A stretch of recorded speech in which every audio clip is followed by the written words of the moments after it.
Marcos, capítulo 8. Marcos, capítulo 8, versículo 22. Para não atrapalhar quem está falando, a gente vai falar bem baixinho.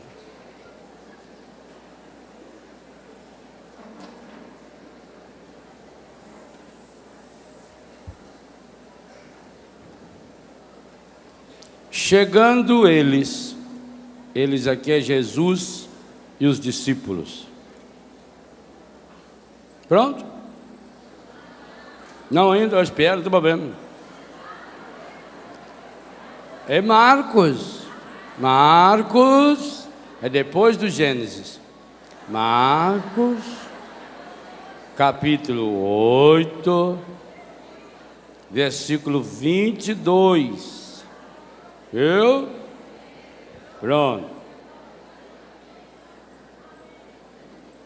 Chegando eles a Betsaida, trouxeram-lhe um cego e suplicaram-lhe que o tocasse. Jesus tomou o cego pela mão, levou-o para fora da aldeia, pôs-lhe saliva nos olhos e, impondo-lhe as mãos, perguntou: vês alguma coisa? O cego levantou os olhos e respondeu: vejo os homens como árvores que andam. Em seguida, Jesus lhes impôs as mãos nos olhos e ele começou a ver e ficou curado, de modo que via distintamente de longe, e mandou-o para casa, dizendo-lhe: não entres nem mesmo na aldeia. Palavra da salvação.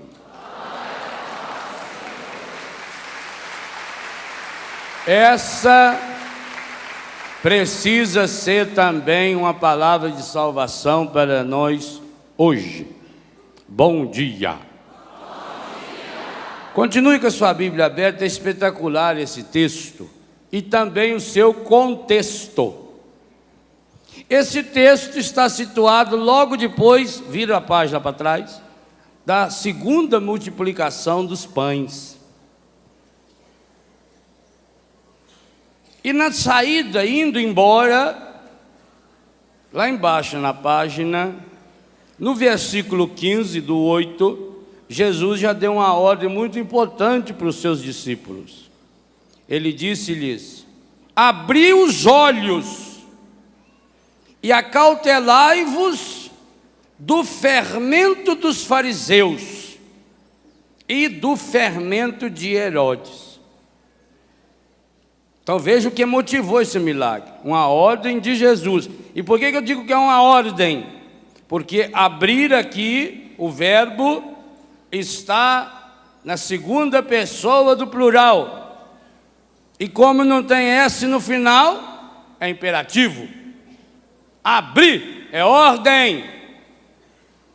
Se você quiser se tornar uma pessoa que vença os seus obstáculos e não desanime jamais, você precisa abrir os olhos. Obviamente que Jesus não estava falando pura e simplesmente de afastar as pálpebras, de arregalar a pupila. Ele está falando de algo mais profundo. Abri os olhos e acautelai-vos do fermento dos fariseus e do fermento de Herodes. O grande fermento dos fariseus e de Herodes, segundo o padre Jonas Abib nesse livro, é o desânimo. Logo em seguida ao texto, vem o texto que nós começamos esse acampamento. Nós líamos em Lucas 9:18, isso que está logo a seguida da cura do cego. Jesus pergunta: quem dizem os homens que eu sou? E depois, e vós quem dizeis que eu sou? Então, entre a ordem de Jesus para que a gente abra o olho e se acautele, acautelai-vos é tomar cautela, é cuidado, um cuidado ativo. Cuidado com o fermento do encardido, a sujeira que ele vai pôr no seu olho. Entre essa ordem e a pergunta de Jesus, há um milagre, e um milagre espetacular. Principalmente, eu falo sobre esse texto em 2 capítulos do livro Experienciar Milagres. Principalmente por ser um texto de Marcos. Marcos é o evangelho mais simples. Marcos era um jovem seguidor de Jesus por causa de sua mãe. Marcos foi discípulo de Pedro. Escreveu o evangelho no ano 50 ou 55. Essa redação aqui pelo ano 60, 65 é o mais recente evangelho, o mais perto de Jesus. Então é um evangelho mais seco. Ele não entra em detalhes, não é, por exemplo, como São Lucas, que sendo um médico, sendo um artista, ele vai nos detalhes. Não é, por exemplo, feito São Mateus, que pela experiência que tinha de administrador, um homem que chegou a um posto importante como cobrador de imposto, né? Um homem culto, um homem matemático. Não é, por exemplo, como o Evangelho de São João, que é um grande teólogo, que leva 60 anos para escrever o Evangelho. Marcos é o mais curtinho do Evangelho. E aí impressiona mais ainda, porque embora esse texto pareça muito mais um texto de Lucas, que era médico, porque nem Lucas descreve esse texto com essa precisão, talvez até por humildade, já que Marcos já tinha escrito, o texto de Marcos traz para nós um grande e fundamental segredo para que a gente não desanime. Um grande segredo para que você entre nessa palavra-chave de hoje. Qual é a palavra-chave de hoje? Não. Para não desanimar foi dada uma palavra-chave que vai ser falada o dia inteiro, inclusive na missa. Combater. É luta pessoal. Não esqueça disso. Gostei demais, já falei ontem e repito. Para quem não ouviu e para quem ouviu, ouvi de novo. Gostei mais do título, demais do título. Luta pessoal. Cura interior é luta. Cura interior é combate. Cura interior não é um momento de êxtase espiritual, onde a pessoa vai lá no alto do céu e tem uma experiência mística e vê Nossa Senhora andando de bicicleta e os anjos tudo tocando viola e aí, que paz, nada. Isso aí, uma bucha de maconha faz efeito melhor. Mas eu... beleza. Não é anestesia. Cura interior é luta. E o padre deixou bem claro, olha lá, lê lá. Deu até nome de uma moça, ficou lê lá. A luta pessoal. Agora interessante, eu não sei se o padre pensou isso ou foi o Espírito Santo que soprou no ouvido dele. Às vezes a gente tem essas dúvidas, não é? Por que ele não colocou, por exemplo, a luta individual? Parece sinônimo. Ele colocou a luta pessoal. Pessoal contém o individual, mas é mais do que ele. Emmanuel Mounier, um filósofo francês, estudou muito aquilo que ele chamou personalismo. Dizia ele, do ponto de vista da filosofia, obviamente, que ninguém nasce pessoa. Carl Roger já dizia isso também, que a gente se torna pessoa. Pessoal significa aquilo que eu vou assimilando na minha história, quando eu vou tomando consciência de que, além de individualizado, eu sou único. Porque indivíduo é só aquilo que não se divide. Agora, pessoa não. Pessoa é aquilo que Deus é. Observe que o catecismo define Deus como pessoa. Quando nós falamos do Pai, nós falamos da primeira pessoa da Santíssima Trindade. Nós falamos que o Espírito Santo é uma pessoa, embora todas as imagens do Espírito Santo na Bíblia não sejam de pessoa. É pombinha, é fogo, é vento, não é assim? Água, muito bem. E no entanto nós dizemos que o Espírito Santo é uma pessoa. Então, pessoa é muito mais do que esse físico. Pessoa é a sua individualidade conscientemente assumida. É você tomar consciência de que você é único no universo, que você é único no planeta, que não existe outro você. E por isso, e o padre cita uma oração linda no livro, você não pode se comparar com ninguém. Mas pessoa significa também que eu estou fazendo um crescimento, que eu estou crescendo. Jesus torna-se pessoa, porque ele cresce em idade, sabedoria e graça. E quem diz isso é Dr. Lucas. Portanto, do ponto de vista médico também, é uma luta pessoal, ou seja, ninguém pode fazer por você. Minha querida mãe, principalmente, mãe sofre muito nessas coisas, porque mãe tem o dom de ser boba. Para você não ser boba, aprenda com a mãe das mães. A mãe, quando o filho tem um problema, ela fala: ai, aonde eu errei, padre? Por que eu me subi, padre? A gente pode fazer essa criança, padre, e agora? Não é assim? Deixa de ser besta. Dá uma olhada aí no... Seu filho tem umbigo? Sinal que ele foi cortado de você, não está mais grudado com você. O umbigo é para lembrar isso. Hoje em dia que o povo gosta de andar com o umbigo de fora, para lembrar. O único ser humano que não tem umbigo é Adão e Eva. Vai ser facinho descobrir os dois. Eu chegar no céu, eu olhava, não tem umbigo. Aquilo é o Adão, Olha lá, Eva. Não tem umbigo, é retinho. Não é verdade? O Adão tem uma cicatriz aqui do lado. Quer dizer, não tem cicatriz. Porque quando Deus opera, Ele não deixa cicatriz. Já observou quando você morde o beiço? No outro dia tá bom, não tem cicatriz. Então o único jeito de saber quem é o Adão, e ele está no céu, nós rezamos isso todos os anos do Sábado Santo, que Jesus desceu nos infernos para buscar o Adão. Ele está lá. Você vai olhar e falar: aquele lá é o Jesus. Aquele lá é Jesus. Por que eu sei que é Jesus? A mão furada, o lado. E aquele outro tapereiro? É o Adão. Como é que você sabe que é o Adão, rapaz? Não tem placa, não tem crachá. Mas não tem umbigo. Pronto, não tem umbigo, já sabe que é Adão. Não tem umbigo, já sabe que é Eva. Eu tenho uma colega também que não tem umbigo. Ela gastou. Mas do jeito que ela está, é capaz de ela não ir para o céu. Então, vai ser difícil reconhecer ela lá. Muito bem. Tornar-se pessoa significa que cada um precisa assumir a sua luta.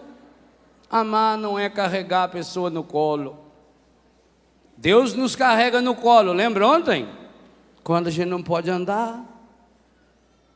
Amar é você ensinar a pessoa a caminhar. E claro, lembra quando a senhora estava ensinando o Juninho a caminhar? Com 8 meses, a senhora já queria que ele andasse? Ficar segurando no dedo dele. Aquela fralda enorme, fica com uma bunda que parece uma saúva. Aquilo pesa, a criança... né? E que alegria quando lá por 10, 11 meses de idade ele deu os 4 primeiros passinhos. Oh, nossa, não foi bom? A senhora ensinou ele a andar. Claro, depois que aprendeu a andar, ainda muitas vezes só teve que pegar no colo. Mas não seja boba achando que filho é pedaço da senhora. Ninguém é pedaço de ninguém. Ninguém. Não fica mais sofrendo como a senhora anda sofrendo, porque o seu filho, agora com 25 anos de idade, a senhora ainda chama ele de menino. Está na hora daquele marmanjo safado, sem vergonha, ordinário. Porque mãe, quando chama filho de safado, sem vergonha, ordinário, é carinho. Mãe pode chamar filho de cachorrinho. Pode chamar. Quem que é cachorrinho? É eu? Ah, bom. Não é assim? É para acordar. Então é uma luta pessoal. Cada um vai ter que entrar nessa luta. Eu posso ajudar você, eu posso rezar por você, eu posso levar você uma palavra, eu posso fazer que nem esses amigos do cego fizeram, juntaram um grupo e levaram o cego até Jesus. Mas eu não posso fazer a sua parte. É luta pessoal. Essa luta pessoal, ela tem que ser direcionada, porque senão a gente se torna um Dom Quixote de La Mancha. Lembra da história de Dom Quixote? Que passou a noite inteira lutando contra os moinhos de vento. Às vezes a gente faz isso. Entra numa luta pessoal, num combate feito Dom Quixote, a gente se veste com a armadura de Deus de Efésios 6, mas estamos lutando contra moinho de vento. Deixa de ser besta. Você não pode lutar com aquilo que é. Você tem que canalizar aquilo que é para aquilo que você quer que aquilo seja. Por isso que o homem é capaz de domar um animal muito maior do que ele. Você já pensou? Um homem não é capaz de domar um elefante? Tem um país aí no mundo, não sei aonde, também não me interessa saber, que quando a pessoa é condenada à morte, é com uma patada de elefante que mata a pessoa. Deita ele lá e chama elefante. O elefante vem... Ou tem um colega que, se morasse lá, ia substituir elefante. Que aquilo pisa. Sabe aquele seu marido, quando ele chega meio nervoso? É pisada de elefante. Como é que o ser humano consegue domar um leão? Você vai naquele circo, você vê os 4 leões, entra lá em fila, levanta o rabo, dança balé. Claro, eles dão um choque nele antes para ele aprender, né? Começa a dar choque lá no bicho para ver. Mas o ser humano consegue domar. Como é que o ser humano consegue domar um avião? Já pensou? Olha o tamanho daquele trem. Você sabe que para mineiro, avião é um trem que voa. A definição de avião. Você entra num trem daquele que cabe 600 pessoas e um homem só dirige o bicho. Como é que ele consegue domar? Como é que consegue domar as forças da natureza? Por exemplo, a usina de Itaipu, a binacional, que coisa espetacular. Os índios deram aquele nome Itaipu. Ita é pedra, Ipu é grita. Água que grita na pedra. Ela fazia um barulho danado quando batia naquela pedra. Era uma força medonha. Canalizaram aquela energia, aquela força. A água, gente, a água é a maior força da natureza, por ser a mais delicada. Observe que a água, ela é humilde, feito CD do Dunga. Ela é humilde a ponto de caber dentro de um copo.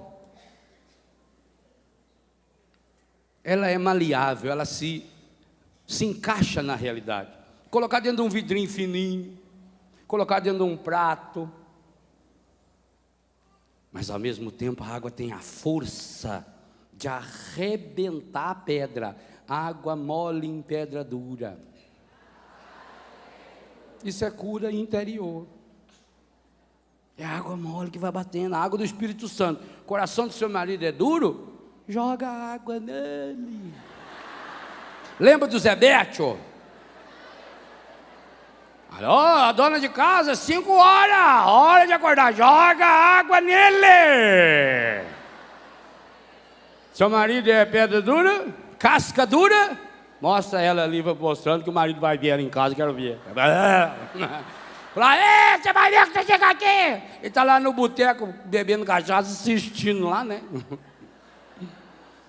Não mostra não, meu filho, não faz uma coisa dessa. Senão ele vai matar, coitado. Seu marido é casca dura? Não, o marido da sua vizinha é casca dura. Joga água nele. Mas a água viva do Espírito. Não tem outra água para jogar. É luta pessoal. E aí o pessoal tem esse aspecto de crescimento. Sabe o que acontece? A gente tem medo do sofrimento.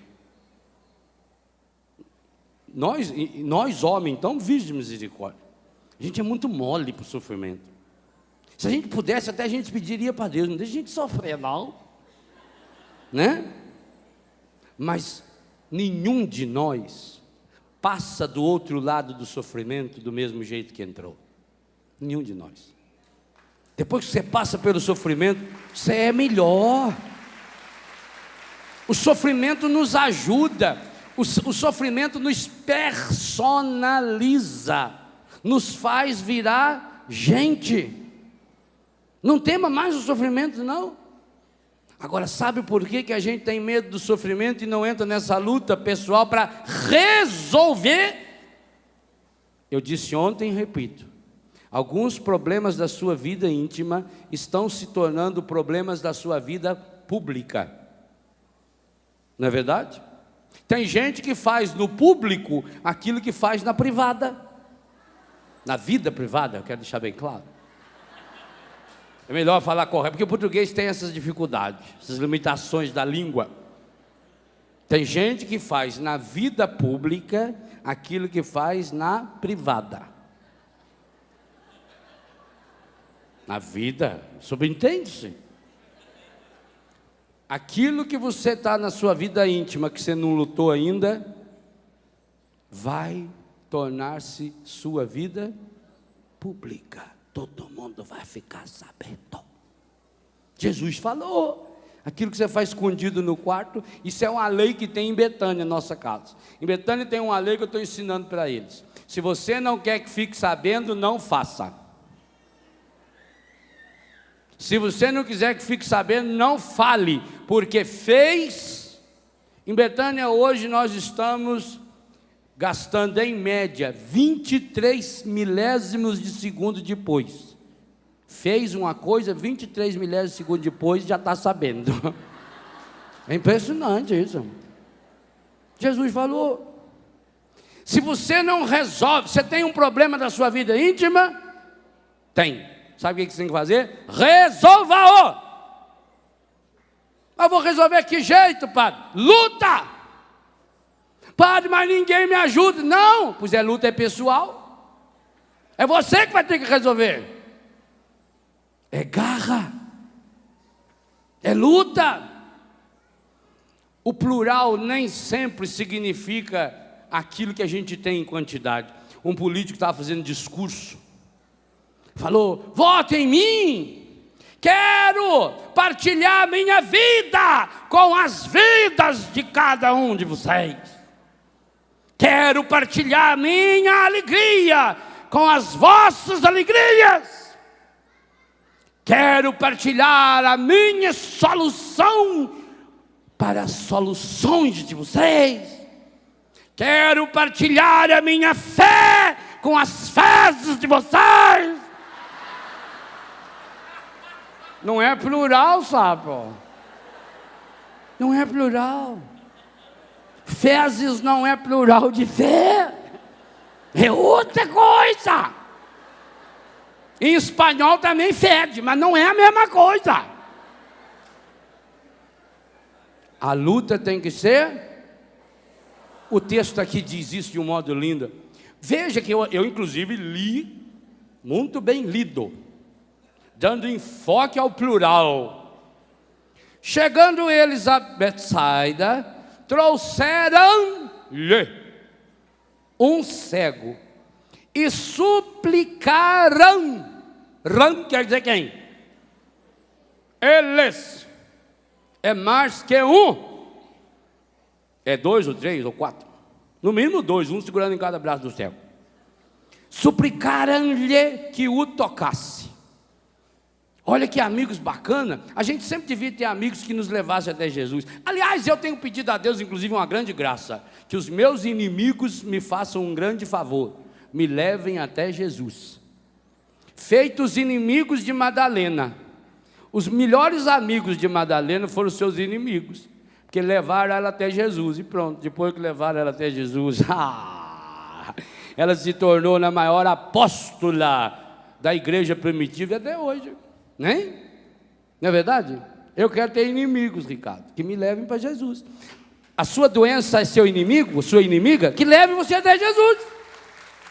Seus traumas são seus inimigos, que os seus traumas levem você até Jesus. Agora grave bem uma coisa que eu vou falar, isso é inédito na televisão brasileira. Essa história de que se vai a Deus ou pela dor ou pelo amor é mentira absurda. Absurda. Um cristão jamais poderia falar isso. A dor não leva para Deus, a dor leva você para o inferno. A dor não vem de Deus. Se você não transformar a sua dor em amor, você não chega até Deus. É preciso transformar a dor em amor. É preciso tirar amor da dor. Não fique na dor. A Deus é assim. Ou a gente chega a Deus pelo amor, ou chega pela dor. Mentira! Pela dor você vai para o inferno. Transforme a dor em amor. Como? É preciso sair do plural para o singular. Olha o que Jesus fez aqui. Jesus parece até ser indelicado com os amigos que trouxeram. Não sabemos quantos. Nossa, a gente fez o bem para a pessoa, esqueceu de nós. Jesus nem cedeu para os amigos dele. Qual foi a primeira atitude que Jesus fez com o cego? Deu o braço para ele segurar. E fez o que mais com ele? Jesus faz 6 coisas com esse cego, você notou? Conta aí na sua Bíblia. Os 6 passos de Jesus. Jesus tomou o cego pela mão. Por que pela mão? Porque ele era cego, não era paralítico. Se fosse paralítico, tinha que pôr nas costas. Tem gente que pensa que cego é surdo. Chega no cego e grita: está vendo isso aí? Estou vendo sim. Olha para você ver. Jesus tomou o cego pela mão. Levou-o. Antes era lhes. Não, suplicaram. Trouxeram. Jesus largou os amigos do cego. Ficou lá com a turminha dele. Ficou com os discípulos, que Jesus estava junto com a turma também. É um outro aspecto bonito isso aqui. Jesus não estava sozinho. Chegando eles quem? Jesus, Pedro, Tiago, João, Bartolomeu, Judas. A Betsaida. Trouxeram os amigos, parentes, avó, bisavó. Vó é muito bom para essas coisas. Vó fica rezando, né? Jesus tomou o cego pela mão. Conta aí, primeira coisa. Segunda, levou-o para fora. Jesus não ficou ali no tumulto. Gente, a renovação carismática católica e os nossos grandes encontros ou descubram esse segredo ou vão parar de ter milagre. Se Deus não vê multidão, Ele olha cada um que está aqui, mesmo você que está lá longe, você precisa achar o seu lugar. É falta de caridade o que muitas vezes se faz nesses encontros. Fica largando cadeira vazia para quem vai chegar atrasado. Quem chega atrasado que senta em pé lá fora. Porque aí a hora que a pessoa chegar, ela vai atravessar todo mundo. Dá licença, dá licença, dá licença, dá licença, dá licença, dá licença, Pai de Jesus, dá licença. Oi, tudo bem? Como é que vai você? Já começou? Não, estou esperando você chegar agora. E aí fica esse furdunço, fica essa barulheira. Você não consegue fazer uma oração. É a pedagogia de Jesus. E é seríssima. Seríssima. Não é brincadeira não. Jesus tomou o cego pela mão, levou-o para... Ou seja, Jesus levou num lugar à parte. Lembra do que eu falava na missa de abertura? Estando eles a sós a rezar, é intimidade. Olha esse cochicho aí, é intimidade. Levou-o para fora, não ficou ali no meio da turma. Se você não tiver um encontro pessoal com Jesus aqui, meu irmão, minha irmã, e aí tem uma coisa, o grande grupo precisa me ajudar, porque eu vou sendo contagiado pela fé um do outro, pela alegria do outro, e isso que vai sendo de externo, eu preciso e você precisa, nós precisamos dos grandes encontros, nós precisamos que milhares e milhares de pessoas comecem a frequentar. Aliás, no Rincão Novo vai caber quantas vezes mais de gente, porque aquela é uma obra fenomenal, estupenda. Ontem eu passei lá dentro e fiquei abismado, é lindo. Então nós precisamos trazer muitas pessoas. Agora, nós precisamos trazer a multidão, precisamos das pessoas para cantar conosco, para rezar conosco, só que precisamos criar momentos em que, mesmo estando no meio de 20, 30, 40, 50 mil pessoas, eu tenho um encontro pessoal com o Senhor. Por isso que você nunca veio no encontro da Canção Nova que não tivesse tido essa oportunidade. Nunca. Em outros lugares você já foi, aqui não. Nunca você veio no encontro aqui que você não tivesse tido a oportunidade de ouvir silenciosamente a palavra de Deus. Por isso se investe em som de primeiríssima qualidade, paga-se caríssimo para ter um bichinho desse na minha mão. Caríssimo. Investe-se em som para que você possa ouvir. E a segunda coisa, que nunca que você venha a Canção Nova no encontro, você fica sem a oportunidade de estar pessoalmente com Jesus, pela confissão e pela Eucaristia. E ainda, uma delicadeza tão grande, que você é avisado antes da comunhão, não precisa sair do seu lugar, Jesus vai até aí onde você está. Olha que detalhe, olha que coisa linda. Você não entra numa fila como se fosse no supermercado. Aliás, eu tenho horror de fila. Jesus vai até você. E se cada um vai aprendendo a ser delicado, para deixar espaço, então cuida. Ah, padre, eu tenho que levar o meu filho, porque se eu não levar o meu filho eu não posso ir. Ótimo, leve o seu filho. Agora, não é justo que a senhora deixe seu filho ficar falando, correndo, resmungando, porque para a senhora poder ouvir, 50 não vai ouvir. Não é errado, não é correto isso. A solução do seu problema não pode ser problema para tantas outras pessoas que estão ao seu lado. Que é isso? É preciso estar a sós. E se a senhora, o senhor não sabe como fazer para o menino se comportar, dirijam-se a Itajubá, procure Dona Nazaré, ela vai dar um curso para vocês. O curso de como ensinar a beliscar o filho para ele ficar quieto dentro da igreja. A mamãe ensinava.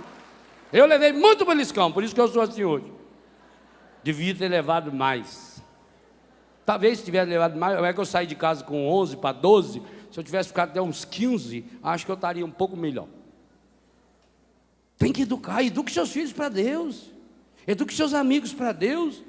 Ótimo, o seu colega não chegou? Paciência, ele vai ficar lá fora, porque não é justo depois ele desfilar. Vai ter um intervalo, você vai sair para beber água? Ótimo, volte rápido, porque a hora que começar, ou então fica lá fora de uma vez.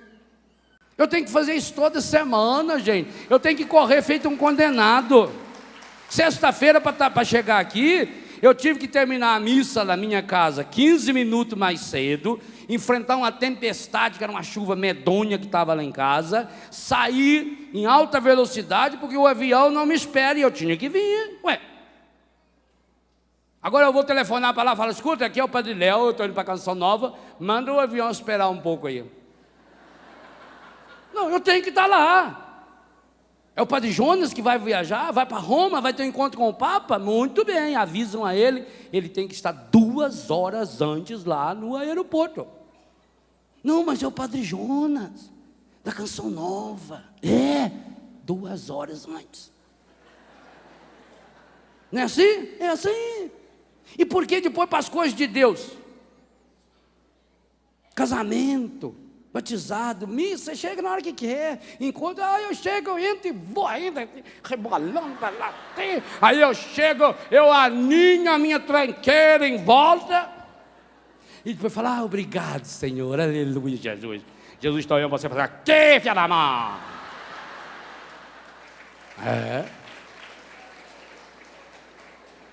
Jesus não se deixa levar pelo grupismo, porque senão não tem milagre. E até por que tem que ficar sós com ele? Porque ele vai fazer perguntas. Olha, gente, eu contei, agora eu esqueci quanto já deu, mas eu tenho marcado lá em casa. Nos 4 evangelhos, Jesus fez mais de 280 perguntas. Por que Jesus pergunta tanto? O que é perguntar? Perguntar é você querer saber as coisas do ponto de vista do outro. Aí veio a definição da palavra inteligência. Inteligente vem do latim intus legere. Significa ler aquilo que está lá no íntimo, na intimidade, no profundo. Intus legere, ler o profundo, ler aquilo que está mais íntimo. E eu só consigo ler se eu pergunto para a pessoa. Quando eu não tenho inteligência nem emocional, nem intelectual e nem espiritual, eu olho para a pessoa e leio do jeito que eu acho que é. Por isso Jesus falou, abriu os olhos. Cuidado com o fermento dos fariseus, cuidado com o fermento do Herodes, cuidado com o fermento da rede fulana, da rede bobo de televisão. Cuidado. Cuidado com essas visões dessas novelas, cuidado. Porque isso está transformando você numa pessoa tapada. Você não consegue enxergar um palmo à frente do seu nariz. Tomara que os seus amigos ou inimigos levem você até Jesus. E quando levarem você até Jesus, quando a excursão trouxe você para a Canção Nova, você veio com 30, 40, vocês vieram cantando, vieram rezando muito bem. Só que aqui você terá que ter o seu encontro pessoal, luta pessoal, o encontro pessoal com Jesus, não é por osmose. Osmose é uma palavra para dizer que se você encostar numa pessoa, você passa o que você tem para ela. Por exemplo, eu tenho sarna, então aqui eu vou passando o meu dedo nele, eu passo sarna para ele. Eu tenho piolho, então eu, meu irmão, o Senhor ama você, aleluia, irmão, passei piolho para ele. Cura interior não se pega por contaminação. É luta pessoal. Você contagia as pessoas, mas não contamina. Contaminar é o que não presta. Você consegue passar para o outro assim o que não presta. Fedor, doença venérea, piolho, purga, seborreia, sarna, tuberculose, gripe, mas cura interior não.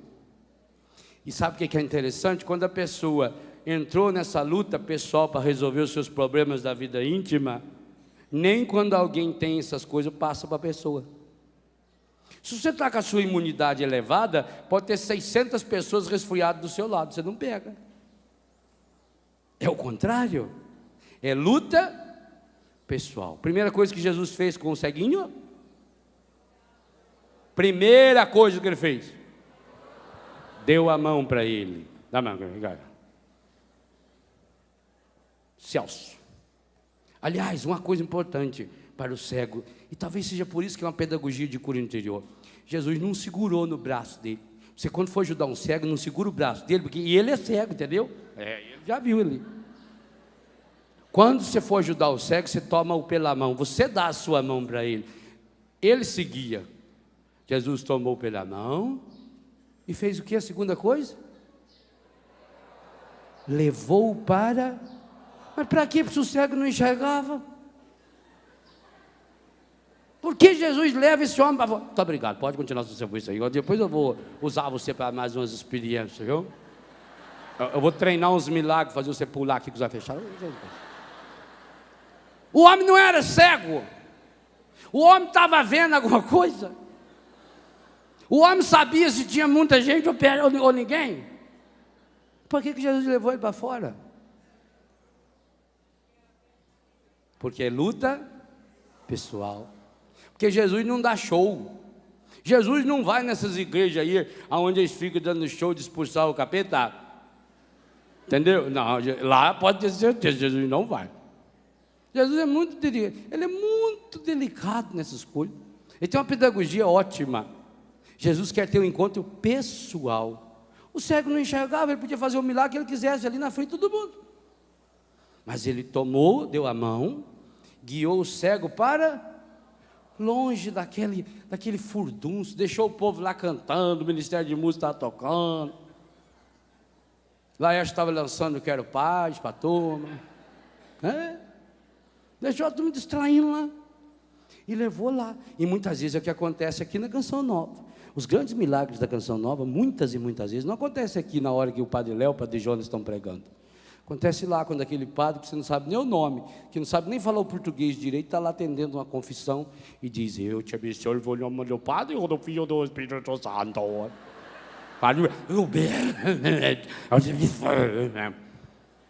É lá. É naquela hora que você silenciosamente olha para o Santíssimo e escorre aquela gota de lágrima atrevida dos seus olhos. E depois você vai perceber: nossa, como a minha vida mudou. Ontem nós recebemos um testemunho por telefone aí durante a oração, lindíssimo, de uma moça muito bonita, mas que não aceitava ser mulher, que se vestia de homem, 8 anos, e que foi na casa de uns colegas dela, ou colega não falou ali, que colega é uma palavra que serve para aquilo que você quis, né? Tanto é mulher como é homem, estava vestida de homem lá, e por acaso ligaram a televisão na Canção Nova lá. E quando ela ouviu essa palavra, foi para ela. Escreveu, mandou aí por escrito. Foi imediatamente para casa, queimou todas as roupas de homem, soltou o cabelo e deixou a mulher linda e maravilhosa vir à frente. Por quê? Porque Jesus se aproveitou da música, das palmas, da alegria.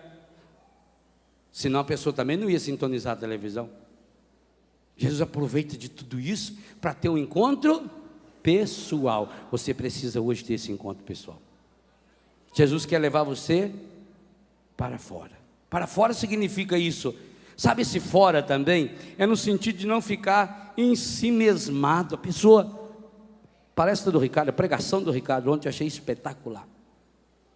Quantas vezes ele insistiu na palavra pessoa problemocêntrica. Sair para fora é isso. É a pessoa que vai se fechando, sabe? Meu problema, minha dor, eu sofro, eu isso. Desde pequeno que eu sofro. Meu pai não gostava de mim, minha avó não gostava de mim, até meu cachorrinho não gostava de mim. E eu. Sai para fora, sua anta. Deixe de ser problemocêntrica, seja cristocêntrica. Significa, para você botar Cristo no centro, o Cristo leva você para fora.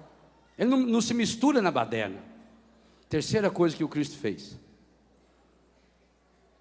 uma saliva. Lá em São Paulo criaram já a igreja Sagrada Saliva de Jesus, aonde a turma gospe nos olhos das pessoas para sarar. Esse saliva nos olhos foi um gesto de muito carinho. Por que Jesus fez isso com o cego? Para mostrar que tinha intimidade. Não pense vocês que Jesus e passou, não foi. Jesus, delicadamente, como você pai e mãe já fez, como você marido e mulher já fez, namorado já fez, ou amigo já fez, passou o dedo assim, porque o cego com aquela remela grudada, aquilo, não fica? Ele passou assim, ó, suavemente, passou no zoinho dele. Jesus não tem nojo de você, da sua sujeira. Jesus tem, até a saliva de Jesus é para limpar a sua sujeira. Hoje se sabe que a saliva é imunológica. Se você tiver um cachorrinho, cortar o seu dedo, dá para o cachorrinho lamber. É imunológico. As cachorrinhas, como é que elas ensinam o filho a se curar? Lambendo. Por isso que o cachorro é o único bicho que lambe qualquer parte do corpo dele. Ele lambe porque ele alcança, senão ele não lambia. Como é que ele lambeu o pé? Não tem jeito. entendeu? Eu conheço uma senhora que ela é capaz de lamber até uns 3 quilômetros de distância. Que ô língua, misericórdia. Impressionante. Aquilo é uma espada de 2 legumes. Corta tudo, entendeu? É medonho. Jesus delicadamente passou, igual a senhora já fez, seu filho, o senhor já fez. Passa o dedinho assim, passa. Jesus tocou. E é claro, por que Jesus passou com a mão saliva no olho dele? Porque você sabe que o cego, ele tem uma sensibilidade muito avançada no toque. O cego sente o ar pelo ar. O cego, ele está andando aqui, ele sente que tem um obstáculo aqui na frente dele pelo ar. Porque nós não sentimos isso, porque nós temos olho, para que nós vamos... Ele sente pelo cheiro. Aí ele chega aqui e contorna. A natureza compensa. Já observou isso? Pessoa que é cega, por exemplo, não enxerga direito, escuta bem. O professor estava falando disso. Gente, a natureza sabe, ela compensa. Uma pessoa não enxerga direito, mas ela escuta bem.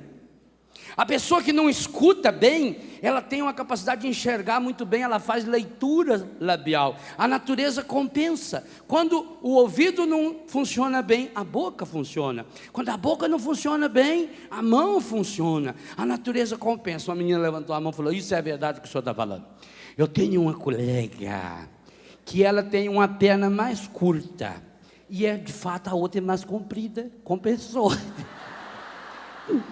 Coitado. Quero homenagear os turistas que estão nos visitando, pessoal da Filadélfia, Hungria, Bulgária. Jesus levou o cego, tomou pela mão, levou no lugar à parte.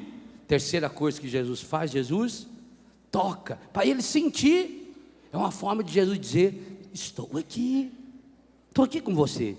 Aquela cena do filme do Mel Gibson, quando Maria fala para Jesus: estou aqui. Nossa, eu chorei tanto aquela hora. Cada vez que eu assisto eu choro. Estou aqui. Então Jesus estava dizendo para ele: estou aqui. Ele sentiu. Por quê? Porque ele não escutou mais nada. Ele não tem um ouvido bom? Tem um ouvido espetacular. No meio daqueles colegas dele, mais dos apóstolos de Jesus, tinha pelo menos 20 ali. Agora, quando levou para fora, num lugar silencioso, Jesus toca. E mais do que falar, Jesus queria despertar o ser inteiro desse menino. E toca, carinhosamente toca nos seus olhos. Quarta coisa que Jesus faz. Jesus faz uma oração. Jesus transforma o humano em divino. Pôs-lhe saliva nos olhos e, impondo-lhe as mãos. Interessante o gerúndio nesse verbo impor. Impondo-lhe as mãos significa que pôs mais do que uma vez. Jesus foi tocando nesse cego. Ele não pôs a mão assim, ficou lá. Jesus foi tocando suavemente, impondo-lhe as mãos. Quinta coisa. Perguntou-lhe. Sexta coisa. Primeira, tomou o cego. Segundo, levou para fora. Terceiro, saliva. Quarto, impondo as mãos. Quinta, perguntou-lhe: vês alguma coisa? Observe a pergunta de Jesus. Jesus não perguntou no infinitivo. Jesus não fez uma pergunta indefinida. Jesus não perguntou para ele: você está vendo? Se Jesus tivesse perguntado para ele: você está vendo? A resposta dele era o quê? Estou. Então tchau. Jesus perguntou: o que você está vendo? Vês alguma coisa? É definido. A pergunta de Jesus podia ser assim também: como você está vendo? O que tinha de introdução que eu li lá atrás? Abri os vossos olhos, acautelai-vos com o fermento dos fariseus. Jesus está perguntando para esse cego: Você está enxergando alguma coisa? O que você está enxergando? Ou ainda podia traduzir isso muito corretamente: como você está enxergando? Nem sempre aquilo que a gente enxerga, do jeito que a gente enxerga, é aquilo que é. Você olha para as coisas e se vê nas coisas. Se você tem 80 quilos e vê uma pessoa de 100, você vai dizer, é gorda. Você está olhando para você, e você não olha que você já está enorme. Nós temos nos como referencial. Jesus faz uma pergunta explícita, uma pergunta definida: vês alguma coisa? E a resposta do cego é a mais absurda resposta que existe nos 35.568 versículos da Bíblia Católica. A resposta desse cego é de uma estupidez que nem em horário político brasileiro você consegue ouvir. É um absurdo, é uma imbecilidade. Depois que Jesus tomou o cego pela mão, levou ele para fora, passou saliva nos olhos dele, impôs-lhes as mãos. Olha tudo que Jesus fez, olha quantos passos Jesus deu, quanta coisa Jesus fez para essa pequena anta. E a resposta dele, lê aí na sua Bíblia o que está escrito, para não dizer que eu estou inventando, porque isso aqui era um texto próprio para eu ter escrito.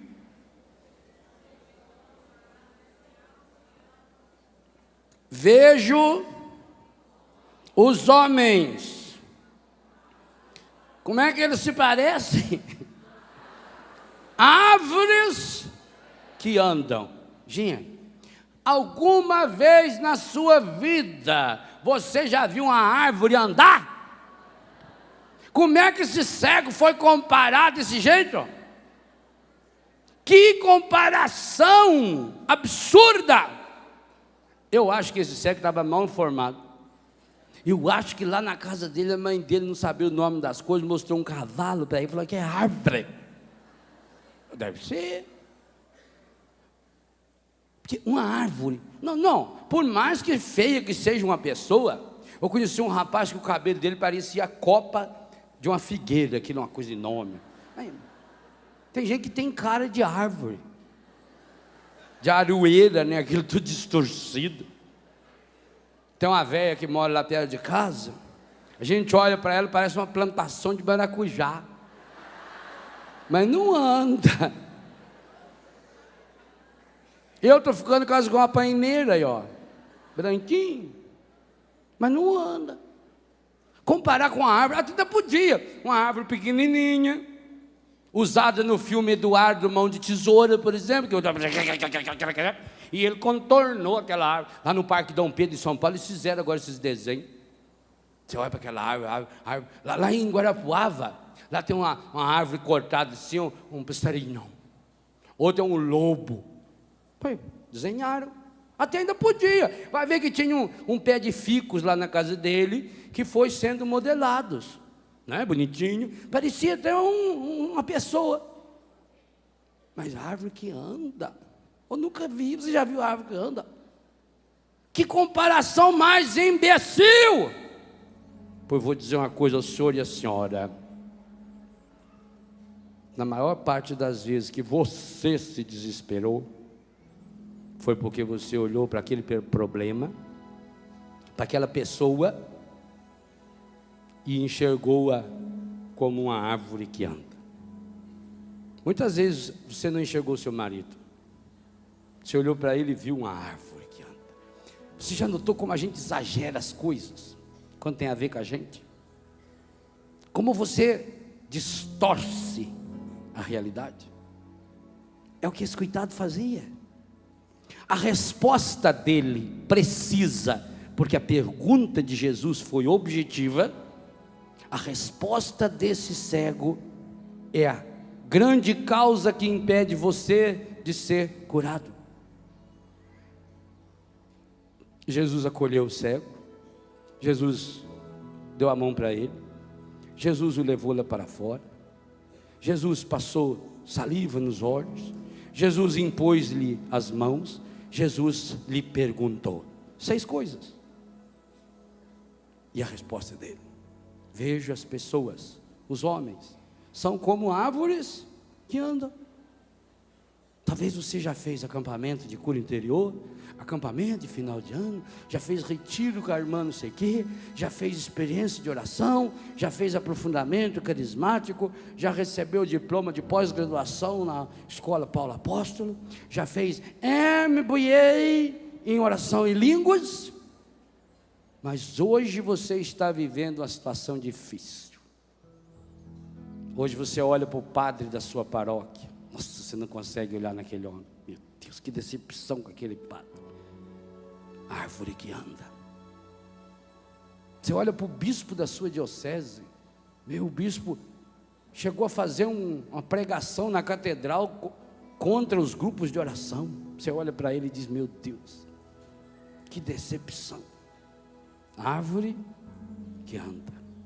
Você olha para aquele seu filho ingrato, você fez tudo para ele, e ele abandonou, não telefonou nem no dia de seu aniversário. Árvore que anda. E alguns são árvores que andam longe, longe.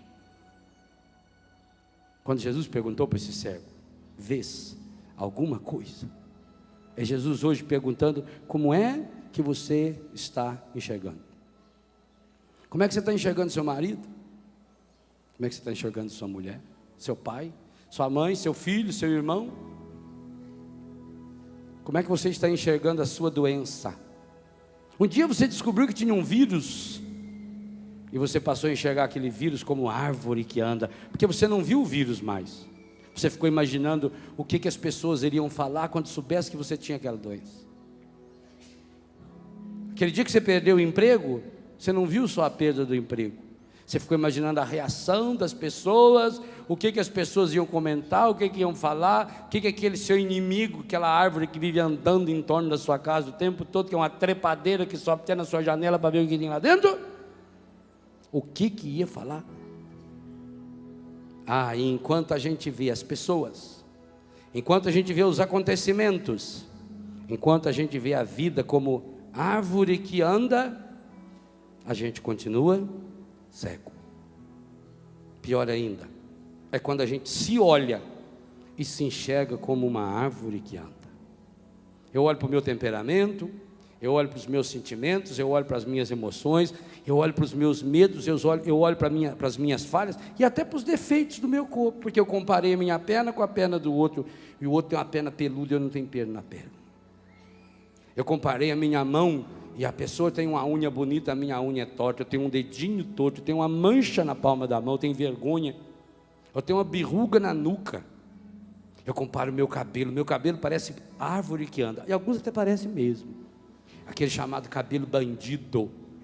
Se não tiver preso, está armado, tem um problema sério.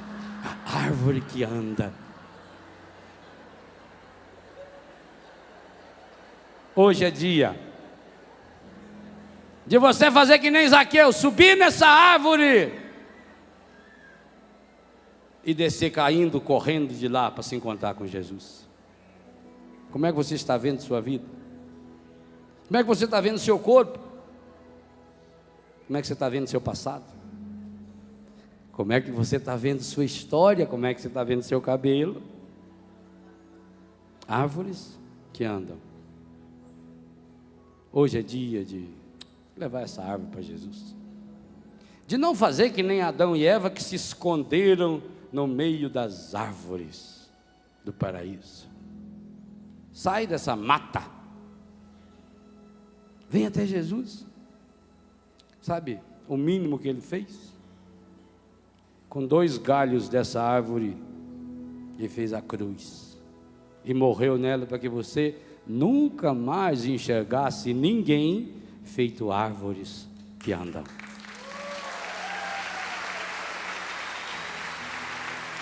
Olha para você, feche os seus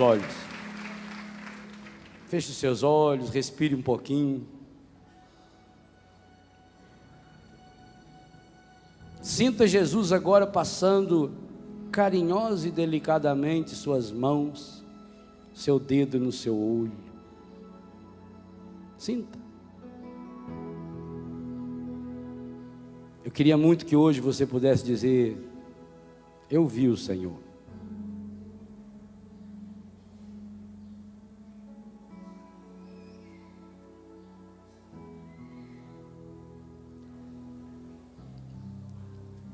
Olho fechado. Qual é o maior problema que hoje você quer trazer para Jesus? Qual é a sua cegueira? Qual é a árvore que está andando e rondando ao redor da sua vida? Deixa Jesus tocar em você, para que você possa dizer: eu vi o Senhor.